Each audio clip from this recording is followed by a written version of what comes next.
ఏదైతే సుదీర్ఘ కాలంగా రాజకీయాలను గమనిస్తూ వస్తున్నారో మీకంటూ చాలా అవగాహన కూడా ఉంటుంది. అయితే ఇప్పుడు ఈ కొత్త మంత్రివర్గం కూర్పులో మనకి ప్రధానంగా ఇక్కడ కొత్త వారికి ఎక్కువగా అవకాశం వచ్చినట్టు తెలుస్తుంది. ఇక్కడ మొదటిసారి ఎమ్మెల్యేగా అయిన వారు కూడా మంత్రులుగా అయిపోతున్నారు. అంటే ఇది ఏ రకంగా వారు బాధ్యతలు నిర్వర్తించగలరు అనుకుంటున్నారా? మీ అనాలిసిస్ ఏంటి దీనిపైన? ఇప్పుడు కొత్తగా ఎన్నికైనప్పటికీ బాధ్యతలు నిర్వహించడం అనేటువంటిది ఇవాళ పెద్ద సమస్య అయితే నేను అనుకోవట్లేదు. ఎందుకంటే అందరూ చదువుకున్నటువంటి వాళ్ళు, రెండోది అధికార యంత్రాంగం అనేటువంటిది వాళ్ళకి సహాయంగా ఉంటుంది. ఆ విధంగా చూసుకున్నప్పుడు గతంలో కూడా మొట్టమొదటిసారి అనేక మందికి మొదటిసారి ఎన్నికైనటువంటి వాళ్ళు కావచ్చు, లేదా మొదటిసారి మంత్రులుగా అయినటువంటి వాళ్ళు కూడా అదే విధమైనటువంటి పరిస్థితి వస్తుంది. నేను అనుకుంటున్న ఒక 6 నెలల్లో మొత్తం మంత్రులుగా ఏ విధంగా వ్యవహరించాలి, లేదా శాఖలు, సమీక్షలు ఇటువంటివన్నీ కూడా డెఫినెట్ గా అధ్యయనం చేస్తారు. వాళ్ళు ఏమి చిన్నవాళ్ళు కాదు.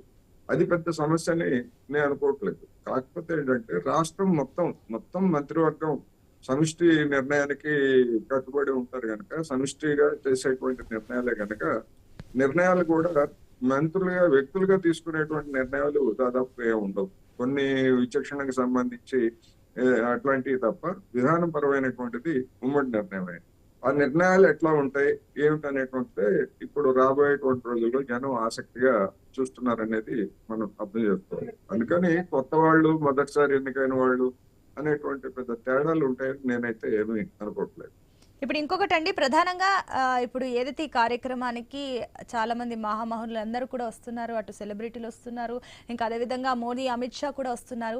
ఈ సభ వేదికగా మోదీ కూడా ఏం మాట్లాడతారో కూడా అటు ఏపీ ప్రజలు కూడా ఆసక్తిగా ఎదురు చూస్తున్నారు.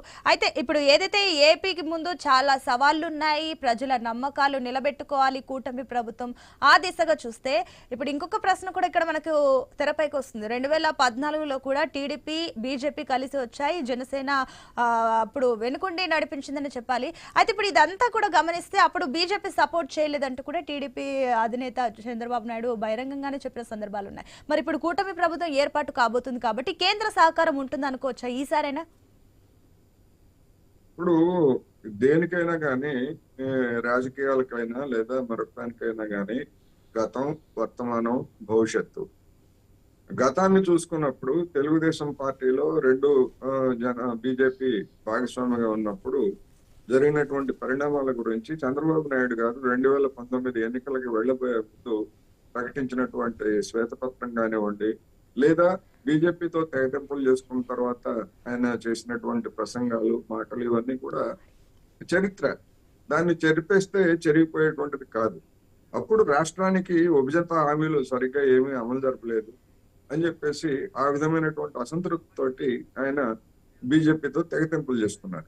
ఆ తర్వాత జరిగినటువంటి ఎన్నికల్లో పవన్ కళ్యాణ్ గారు కూడా, అంతకుముందు బీజేపీ తోటి సఖ్యంగా ఉన్నటువంటి పవన్ కళ్యాణ్ గారు కూడా రాష్ట్రానికి ఇచ్చింది ఏమిటి, పాచిపోయిన లడ్డూలు తప్ప ఇంకేమి ఇవ్వలేదు అనేటువంటి విమర్శలు ఆయన కూడా చేశారు. ఈ నేపథ్యంలో చూసినప్పుడు గడిచినటువంటి 5 సంవత్సరాల్లో జనసేనని బీజేపీ తోటి సర్దుబాటు చేసుకొని ఒప్పందం కుదుర్చుకున్న తర్వాత కేంద్ర బీజేపీ మీద లేదా బీజేపీ ప్రభుత్వం మీద విమర్శలు అనేటువంటి వాటిని ఆయన బంద్ చేసుకున్నారు.